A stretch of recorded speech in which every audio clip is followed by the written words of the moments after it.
এটা হলো আমাদের লেডিস মার্কেট।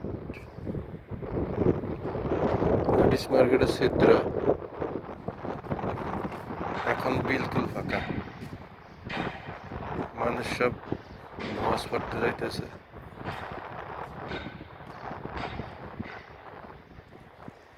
সবাই যাইতেছে নামাজ পড়তে। এখন তো কাস্টমার নাই। কাস্টমার লেডিস মার্কেটের ভিতরের রোড,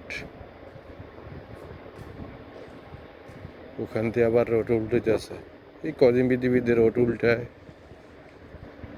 আবার কি করে, কি পরিকল্পনা।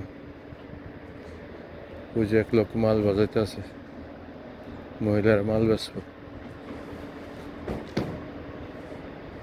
কি কাজ করতেছে।